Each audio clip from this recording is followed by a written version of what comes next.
Hi everybody, welcome back. Today we're going to dive into Chapter 10, Section 4, which is the last section of the chapter. You are going to have a test on Friday. A test on Friday. I'm sorry, a quiz on Friday. A quiz on Friday on Chapter 10. You'll also be getting a project early next week that will be a test grade, so keep an eye out for that. Also, on Thursday, we will be having a live meeting on Google Meet to talk about the quiz. So keep an eye out for a link, a Google Meet link that is going to be on Classroom. As you may notice, I'm wearing a new pair of headphones, which are very cool. I think the mic's on in here. They were sent to me by Logitech for free, and they are dope, way doper than anything Terrence has ever worn. So I know you're jealous, Terrence. You better be watching this video. So let's start out on slavery and secession. Section 4 is really about how the Union falls apart. Let's take a look at this quote by Abraham Lincoln. He says, "A house divided against itself cannot stand. I believe this government cannot endure permanently half slave and half free. I do not expect the Union to be dissolved. I do not expect the house to fall. But I do expect it will cease to be divided. It will become all one thing or all the other. Either the opponents of slavery will arrest the further spread of it, means stop it, or its advocates will push it forward, till it shall become alike lawful in all the states, old as well as new, north as well as south." So Abraham Lincoln gives the speech in 1858, 2 years before he becomes president, 3 years before the war starts. No one thought he would be president at this time. He actually gives the speech in the State House in Illinois. And Lincoln's an interesting figure because we're going to see he makes some very contradictory claims about slavery. He makes some claims that today would even be considered verging on racist.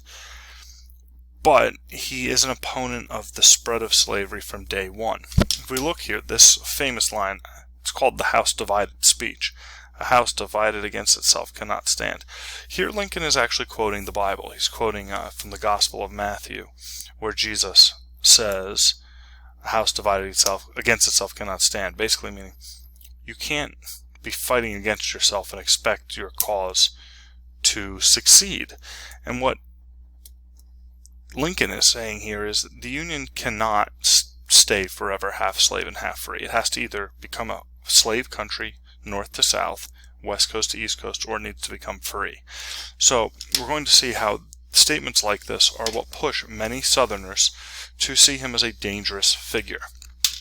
All right, so the first, this is really the most monumental event that pushes the country towards slavery. It's one of two. Dred Scott is a slave. He lives in Missouri. He actually moves to free territory with his owner, who was a doctor.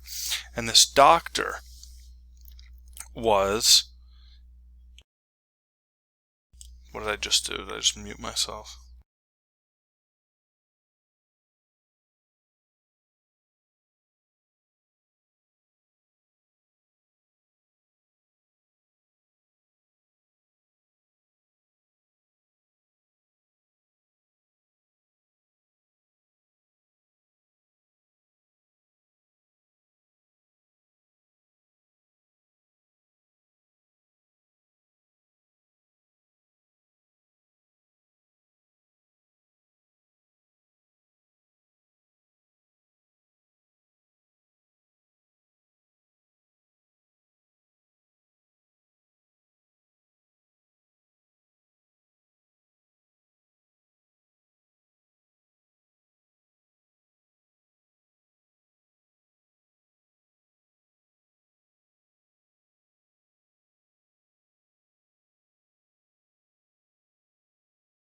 There we go, that's better. That scary looking individual up there, it's backwards, up there is Roger B. Taney. Now it looks like Taney, but his name is Roger B. Taney. He's the Chief Justice of the Supreme Court. Taney is a huge supporter of slavery, has been his entire life. When this case goes to the Supreme Court, Taney basically takes what he believes and pretend it's the law. So you're going to see this in this video that's right here is going to be posted underneath my video in Classroom. When you're done with my video, go watch the other video. This will be on the quiz. It'll actually be a large section of the quiz, so you need to watch the video. Tawney says, yes, Scott is a slave. But he goes beyond that. He says not only is Dred Scott a slave, and Dred Scott is not a citizen of Missouri, he actually makes the claim that, one, no black person could ever be a citizen. Now, this was demonstrably false. There had been black citizens of New York and New Jersey and Pennsylvania, Massachusetts, since the very beginning, right? We looked at Crispus Attucks way back during the American Revolution. Crispus Attucks was considered a citizen of Massachusetts. He was a free black man. So Tawney is basically taking what the law is and saying what he wants it to be. He also says not only that, but the Missouri Compromise is unconstitutional. Remember, the Missouri Compromise said anything above the 3630 line is free, anything below is slave. He says, well, that is unconstitutional because everyone has the right to own a slave in the United States. So, which had never been the case in many of these states. Anyway, basically what he did was he ruled that slavery should be allowed through the entire country. You're going to see there is one justice who writes a very, very strong minority opinion, it's called, meaning he did not win, but it's still his opinion. So, you can pause right now and go watch the Dred Scott video. When you're done with that, come back to this video. I'll give you 5 seconds. I'll stare out my window and wait for you to return. Alright, you're back. Good. Okay, let's keep going. Wow, look at that. Another scary guy. Except this guy hates slavery as much as Tawney loved it. John Brown, who we've seen before, remember the Potawatomi Massacre. He cut off some people's heads and stuck them on pikes. John Brown's not done fighting against slavery. This time he's trying to lead a slave uprising in Harper's Ferry, Virginia, which is now in West Virginia. It's all the way in the west. There was a federal armory there, meaning they kept guns, ammunition, cannons there. He wanted to storm that armory, take it over, and lead a slave revolt, who are now armed to the teeth. The problem is he picked an area where there were almost no slaves. The western part of Virginia is mountainous. There are no slaves there to rise up, so he takes over the armory, but he's quickly trapped. The United States Marines actually show up, led by Robert E. Lee, who's going to become a very important figure to us.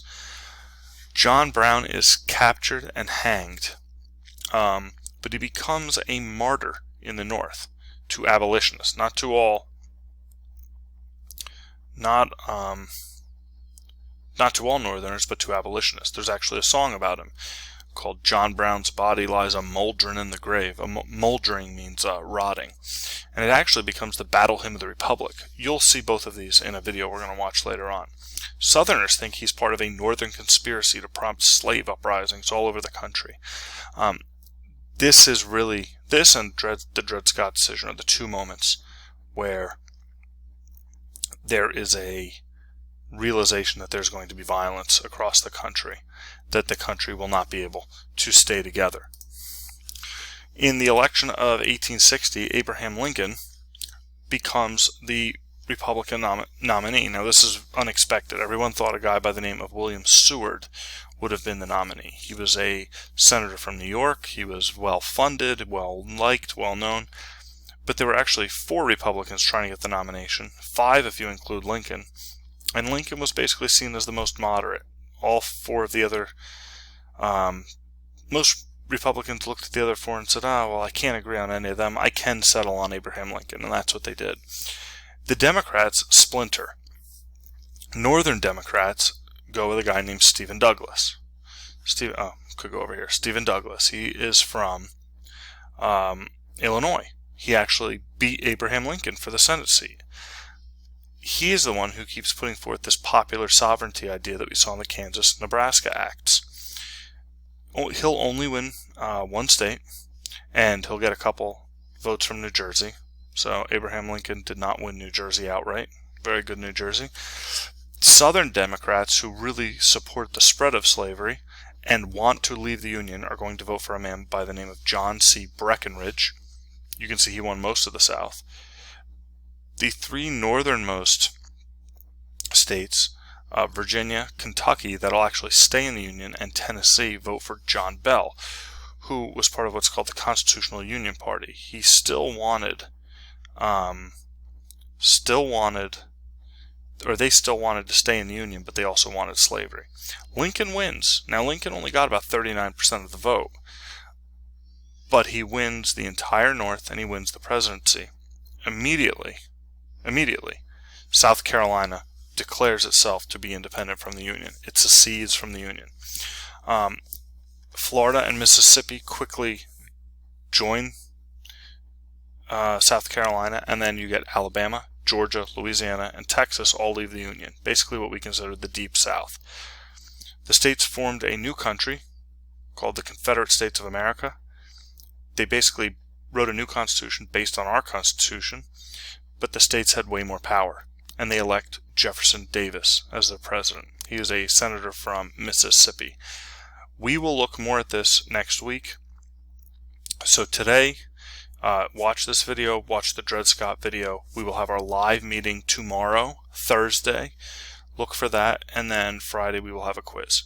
All right. If you guys have any questions, please let me know. I'd be happy to write back and forth with you, or we could even have, I guess we're not going to call on the phone, but let me know if you have any problems. I'd be happy to talk to you. Hope you guys are having a decent time. I know we're all still stuck inside, but have a good day.